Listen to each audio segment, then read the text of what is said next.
I never thought I'd spend Thanksgiving in the hospital waiting room with wine soaking through my cream sweater and blood dripping from a gash above my eyebrow. But there I was, texting 2 words to my lawyer. It's time. The woman sitting next to me, 20-something, nose ring, holding an ice pack to her wrist, keeps glancing at my phone, at my blood. She wants to ask. Everyone in this waiting room wants to ask. How does a 64-year-old woman end up in the ER on Thanksgiving? I'll tell you.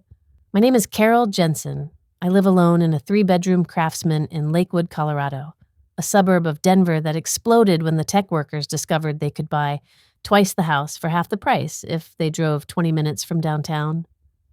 My husband Tom and I bought the house in 1996 for $185,000. We thought we were overpaying. Tom wanted to negotiate down, but I loved the built-in bookshelves in the living room and the way the morning light came through the kitchen window. He gave in because it made me happy. Today it's worth $1.8 million. We didn't do anything special. We just didn't sell. Just lived our lives, paid our mortgage, planted tomatoes in the backyard every spring. Tom died 7 years ago this past June. Heart attack at 57. He went out to mow the lawn on a Saturday morning and never came back in. I found him face down in the grass, still holding the mower handle. The lawn was half finished. I couldn't bring myself to finish it for 3 weeks. We'd been married 32 years. I thought we'd have 30 more. Our only son, Michael, held my hand at the funeral and promised he'd take care of me. I should have known better. Michael is a pharmaceutical sales representative, does well for himself when he's not hemorrhaging money on sports betting and online poker. But I'll get to that. He's married to Jenna, 32, who works in medical administration at Swedish Medical Center. They have 2 kids, Sophie, 9, and Ethan, 7. They live in Highlands Ranch. I see the grandkids maybe once a month. Jenna's always too busy. Michael's always slammed with work. They're an hour away in traffic, which apparently might as well be another time zone. But tonight, they were coming to my house for Thanksgiving. I spent 2 days preparing. Roasted turkey with sage butter, cornbread dressing from Tom's mother's recipe, green bean casserole, mashed potatoes, cranberry sauce from scratch. Not the canned stuff. Pecan pie, pumpkin pie. The house smelled like butter and brown sugar and rosemary like Thanksgivings used to smell when Tom was alive. I even set the table with the good china. Tom's, mother's Lennox. The plates we only used twice a year. They arrived at 2:30. Michael's silver Audi pulled into my driveway and I watched from the kitchen window as they unloaded. Jenna stepped out wearing head-to-toe Lululemon, carrying that wine bottle like a trophy. She only brings expensive things when she wants something. I've learned that the hard way over the years. Sophie and Ethan tumbled out of the back seat arguing about something. At least the kids were still real, still loud and messy and honest. I opened the door before they knocked. "Grandma!" Sophie barreled into me, hugging my waist. She smelled like strawberry shampoo. "Happy Thanksgiving, sweetheart." I kissed the top of her head. "Ethan, come here." Ethan gave me a shy hug. He's at that age where affection embarrasses him in front of his parents. Michael came up the steps, gave me a quick hug. Stiff, performative. "House looks great, Mom." "Thanks, honey." Jenna air-kissed both my cheeks. Too much perfume. "Carol, you look wonderful. This wine is from a vineyard in Palisade. Supposed to be exceptional." "You didn't have to," I said softly. "Oh, I insist." She set it on the counter with a forced smile that didn't reach her eyes. We settled in the living room. The kids immediately sprawled on the floor with their tablets. Something Jenna used to lecture me about. Screen time rotting their brains, but apparently rules change when parents need them quiet. "So, Mom," Michael said, sitting forward on the couch. His phone was face down on the coffee table. That should have been my first warning. Michael never puts his phone down. He's always checking it, always following up with a client, always half present even when he's sitting right in front of you. "How have you been?" he asked. "Keeping busy?" "Book club on Tuesdays, volunteering at the library on Thursdays, the usual." "That's good. That's really good." He glanced at Jenna. She gave him a tiny nod. "Here it comes. I was bracing for it." "Actually, Mom, there's something Jenna and I wanted to talk to you about." I set down my water glass, trying to feign surprise. Oh? Jenna leaned forward, hands clasped like she was about to deliver a diagnosis. Carol, we've been thinking about your situation, living here alone in this big house. My situation? It's a lot for one person, Michael said. 3 bedrooms, yard maintenance, stairs. You're getting older. I'm 64, not 90, I state plainly. I know. He held up his hands. But what if something happens? What if you fall or have a medical emergency and no one's here? I have my phone. The neighbors check on me. But that's not the same as having someone here, Jenna said. Her voice had that kindergarten teacher gentleness that made my skin crawl. Someone who can help day to day. I waited, let them get to the point. Jenna's parents just retired, Michael said. They sold their place in Colorado Springs last month. They're looking for something in the Denver area, but the market right now is insane. Everything's either too expensive or too far from us. Then he continued, They're wonderful people, Mom. Really active. Jenna's dad coached high school football for 30 years. Her mom was a nurse. That's nice. Congrats to them for retiring. Jenna jumped in. We were thinking, and this is just an idea, just something to consider, but you have 2 extra bedrooms sitting empty. What if my parents moved in with you? There it was. It would be perfect for everyone, Jenna continued, her voice going up an octave. You wouldn't be alone anymore. My mom could help with cooking and cleaning. My dad's super handy. He could fix things around the house. And honestly, it would be so much cheaper than them trying to rent or buy in this market. They'd pay rent, of course, Michael added quickly. We'd work out something fair. I turned to look closely at my son. His hairline was receding faster than it had been at Christmas.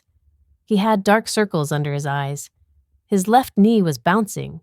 That nervous tic he's had since he was a kid, the one that only shows up when he's lying or anxious. What do you think about this? I asked him directly. I think it makes sense, Mom. Practical. You'd have built-in help. They'd have an affordable place to live. Win-win.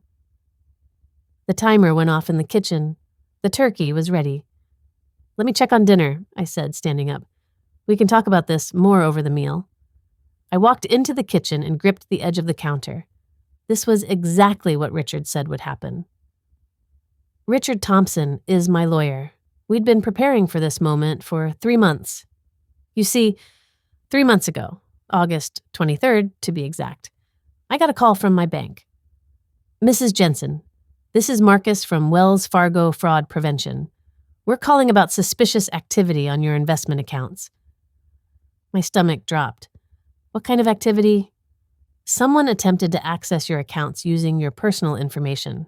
Birth date, social security number, your mother's maiden name, your late husband's birthday. They got through 2 security questions before our system flagged it. Did they access anything? No, ma'am. We stopped it in time, but I need to ask, were you attempting to log in yesterday around 3 p.m.? No, I was at my book club. The IP address is coming from Highlands Ranch. That's where my son lives. I sat down at my kitchen table, phone pressed to my ear, staring at the coffee mug Tom gave me on our 20th anniversary. The one that says World's Best Wife in fading letters. Mrs. Jensen? Are you there? Yes, what do I do? We've locked down your accounts. You'll need to come in and verify your identity before accessing them again, and I'd strongly recommend filing a police report. I thanked him and hung up. Then I sat there for 20 minutes, not moving. Did Michael try to access my accounts? I wanted to call him, confront him, but something in my gut said, don't let him know you know. Instead, I called my friend Patricia from book club. Her sister went through something similar 2 years ago. Her nephew forged her signature on a home equity loan.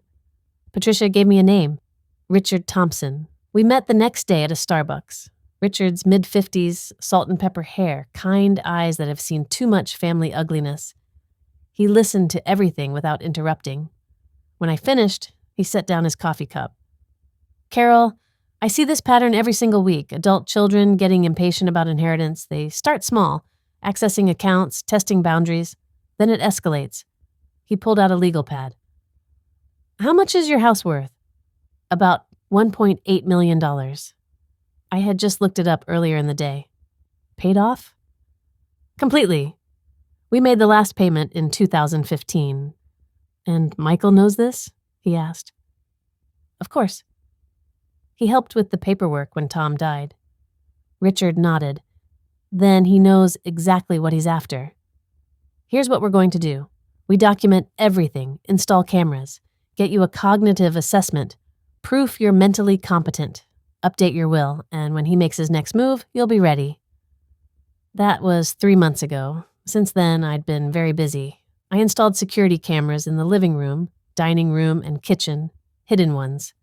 The kind that look like smoke detectors, audio and video. Richard recommended them. I also saw Dr. Patricia Chen, a geriatric specialist, for a full cognitive assessment. Passed with flying colors. Documented proof I'm mentally sharp. No dementia. No memory issues. Just a 64-year-old woman with better recall than most 30-year-olds. Richard updated my will with language so ironclad it would take a team of lawyers years to crack. Michael was still in it. I'm not a monster. But only if he respected boundaries. Any attempt to contest it, to claim I was incompetent to manipulate my finances, he'd get nothing. We also set up education trusts for Sophie and Ethan, separate from Michael's inheritance, managed by an independent trustee. The kids would get the money at 25, no matter what their parents did. And we waited. Richard said they'd reveal themselves eventually. Part of me hoped he was wrong, that maybe the account access had been a misunderstanding, that Michael would come to Thanksgiving, we'd have a normal dinner, and I could tell Richard to stand down. I didn't want to go nuclear on my own son. I pulled the turkey out of the oven. Golden brown. Perfect. I carved it at the counter, my hands steady despite the adrenaline coursing through me. Dinner's ready, I called. They filed into the dining room. Sophie and Ethan scrambled into their seats. Michael poured wine, Jenna's expensive bottle, for the adults. I noticed he filled Jenna's glass higher than mine. We held hands for grace. Something I haven't done since Tom died, but it felt appropriate today, like calling on witnesses. Dear Lord, thank you for this food, for family, for the blessings we sometimes don't see coming. Amen. Amen, they echoed. We ate. The kids chattered about school. Sophie showed me a drawing she'd made of a turkey. Ethan told me about his soccer team making the playoffs. Normal grandparent stuff. For maybe 20 minutes, I let myself believe it would be okay, that I'd worried for nothing. Then Jenna circled back. So, Carol, about what we mentioned. My parents. Have you had a chance to think about it? I set down my fork carefully. I have? And? Michael leaned forward. I appreciate the concern, but I'm not interested in having roommates. Jenna's eyes flared up. Roommates? Carol, they're family. They're your family, Jenna. I've met them twice, at your wedding and at Ethan's baptism. But you have all this space. Her voice sharpened. 3 bedrooms, 2.5 baths. What are you even using them for? That's my business. Mom, be reasonable. Michael's voice had an edge now. You're 64, living alone. What happens when you're 70, 75? Eventually you'll need help. Then I'll hire help, or move to a retirement community, on my terms. Those places cost a fortune, Jenna said. Why spend money on strangers when you could have family here, people who actually care about you? Because it's my money, Jenna. And my house. The room went quiet. Sophie looked at her plate. Ethan had stopped eating. Kids, I said gently. Why don't you go watch TV in the living room? I think there's a football game on. They didn't need to be told twice. They scraped back their chairs and fled. Once they were gone, Michael's mask slipped. This is unbelievable. What is? I looked up at him. Your selfishness. We're trying to help you, and you're acting like we're asking you to donate a kidney. I stayed calm, folded my napkin. Saying no isn't selfish. It's called having boundaries. Jenna stood up. Her face was flushed. Wine or anger, hard to tell. Do you have any idea what our mortgage payment is? What childcare costs? We're drowning, Carol, and you're sitting here in a house worth $2 million, hoarding space like some dragon sitting on gold. I'm not hoarding anything. I live here. You live here alone. She was almost shouting now. Tom's been dead for 7 years. 7 years. When are you going to move on? When are you going to think about people who are actually alive, people who need help? That one landed. I felt it like a slap across the face, but I kept my voice even. Tom and I worked for 30 years to pay off this house. It's mine. What I do with it is my decision. Your decision, Jenna repeated. She laughed, bitter and sharp. You know what? You're going to die alone in this house, alone and miserable. And then what? It goes to the state, to taxes. You're just going to waste it? The house will go to Michael eventually. When I'm gone. Eventually? Jenna's voice went up. You could live another 30 years. We can't wait that long. Michael's face went white. I looked at my son. So that's what this is about. You're waiting for me to die. Mom, that's not... Michael started. Yes, it is. I stood up slowly. You tried to access my bank accounts 3 months ago. Did you think I wouldn't find out? His face confirmed everything. I know about the gambling debts, Michael. I know you owe money, serious money, and I know you see this house as the solution to all your problems. Mom, I'm 64 years old and in perfect health. I could live another 20, 30 years, and you can't wait that long, can you? Jenna grabbed her wine glass. Her hand was shaking. You selfish bitch. Jenna, don't... Michael reached for her arm. She yanked away from him and hurled the wine glass at my face. I saw it coming, but didn't have enough time to move. The glass hit me right above the left eyebrow. I heard it shatter, felt the impact like a punch, then wet heat running down my face, wine everywhere. In my hair, on my sweater, dripping onto my unfinished plate. I touched my forehead. My fingers came away red. Oh my God, Michael said. Jenna! She deserved it! Jenna was breathing hard, eyes wild. She deserves to die alone in this house. I stood up slowly, grabbed a cloth napkin from the table and pressed it to my head. It came away, soaked with blood. I think, I said quietly, I need to go to the hospital. I walked past them to the bathroom, looked at myself in the mirror. The cut was deep, still bleeding. I cleaned it as best I could, put pressure on it with a clean towel. When I came back out, Michael and Jenna were standing in the dining room like statues. The kids were still in the living room, oblivious. Please leave, I said again. Mom, let's talk about this. There's nothing to talk about. Your wife just assaulted me. I'm going to the emergency room. I grabbed my purse and keys, walked out my own front door, got in my Honda CR-V and started the engine. In the rearview mirror, I saw Michael standing on my porch, mouth open, trying to process what just happened. I pulled out my phone at the first red light, texted Richard, "It's time." His response came immediately. On my way to the hospital. Don't talk to Michael. Document everything. Which brings me back to the hospital waiting room. The woman with the nose ring finally asks, "You okay?" "I will be," I say, turning to her with a faint smile before I wince in pain. Richard arrives 23 minutes later. Brown leather jacket, gray hair, slightly mussed like he'd run out of his house. He takes one look at my forehead and his jaw tightens. Tell me everything. I recount the whole dinner, every word I can remember. He types notes on his phone, occasionally asking me to clarify timing or exact phrases. The cameras, got it all? Should have. All 3 angles. Good. He looks at me seriously. Carol, I need to ask, do you want to press charges? I think about Sophie's drawing of the turkey, about Ethan's shy hug, about Michael standing at Tom's grave 7 years ago, promising to take care of me. Then I remembered Jenna's final words. We can't wait that long. Yes, I want to press charges, I tell Richard. He nods, then hesitates.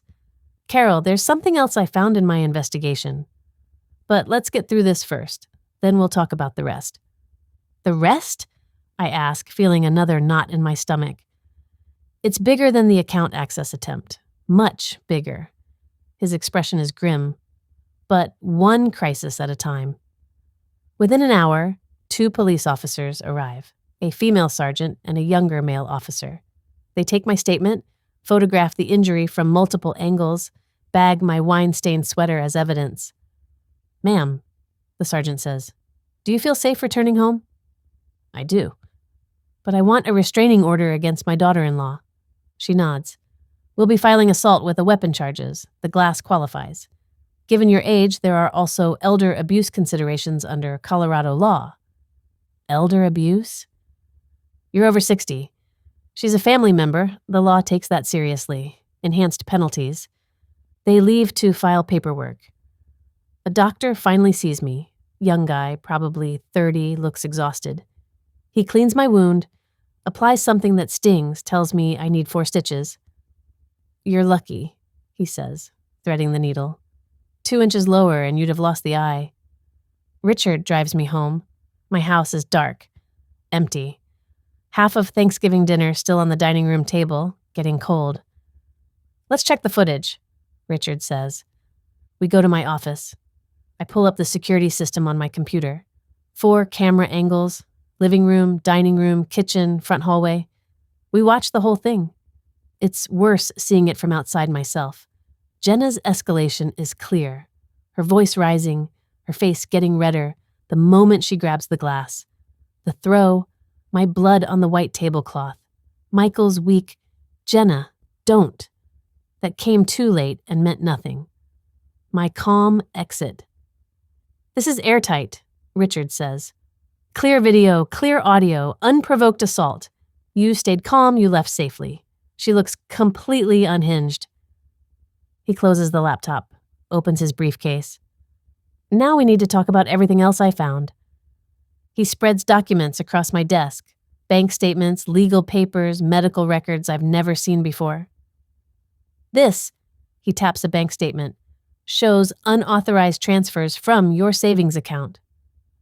$47,000 over 9 months. Small amounts. 3,000 here, 5,000 there. Designed to avoid triggering automatic fraud alerts." My hands are trembling, flipping through the pages. "Michael?" "Yes, and this," he shows me a power of attorney document, "gives Michael legal authority over your finances. See this signature?" I look at it. It's supposed to be mine, but the C in Carol is wrong. Too loopy. I've never written it that way. "Forgery," Richard says, "and here, your life insurance beneficiary was changed from your niece to Michael. Also forged." He pulls out another document. "And these are medical records from Swedish Medical Center documenting your cognitive decline, memory issues, and confusion over the past year." "I haven't had any cognitive—" "I know. Jenna created them. She works in medical administration. She has access to templates, physician signatures, medical record systems. She made you incompetent on paper while you were teaching book club and volunteering at the library." I stare at the fake diagnosis, at words like moderate dementia and requires supervision. Richard pulls out one more document, a private investigator's report. Michael owes $73,000 in gambling debts. Sports betting, online poker, some kind of high-stakes fantasy football league. He's been getting threats. His car was vandalized last month. Someone spray-painted "Pay Up" on the driver's side door. He slides another photo across. Michael in a parking garage talking to a man in a leather jacket. The photo is grainy but clear enough. This is Marco Delgado. Loan shark. They met 4 days before Thanksgiving. My investigator got audio. Michael was trying to buy more time, offering your house as collateral. I close my eyes. My house? They were going to move Jenna's parents in, that was phase 1, establish residency, then use these fake medical records to claim you're incompetent, force guardianship, get control of your assets, eventually move you to assisted living, for your own safety, of course. Sell the house. pay off the debts. Michael planned this? It looks like Michael and Jenna planned this together. For months. I open my eyes, look at the evidence spread across my desk. The next 72 hours are a blur. Richard files everything Monday morning. Monday afternoon, Jenna is arrested. Aggravated assault with a weapon, elder abuse. She's released on bail with conditions, no contact with me, surrender her passport, promise to appear in court. Tuesday, the financial exploitation charges are filed.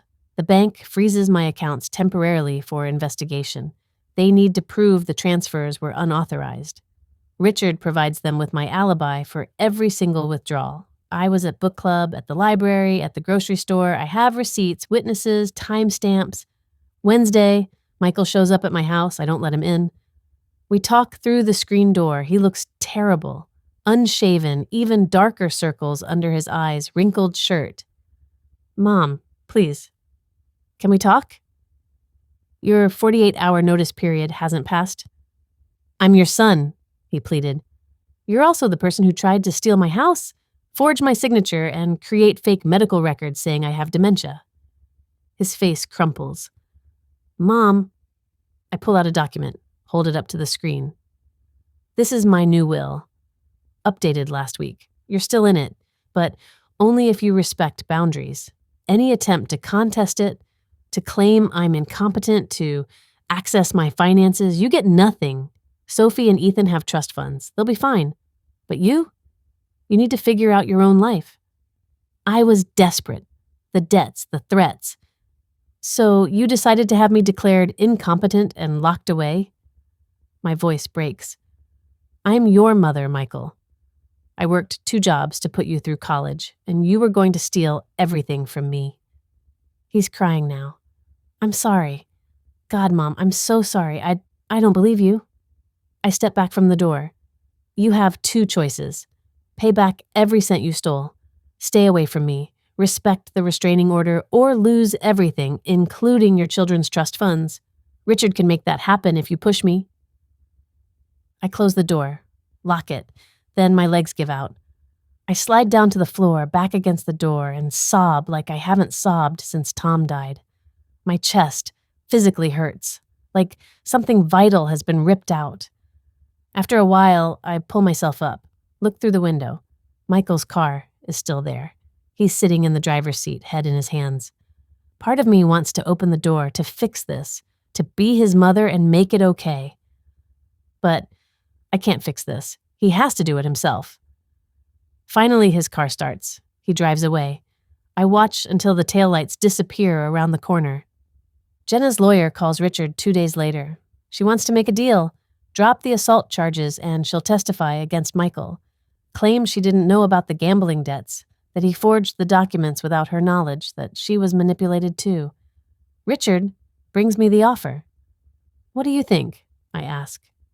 Richard says, I think she's lying. She created those medical records. She knew, but her testimony would guarantee Michael's conviction.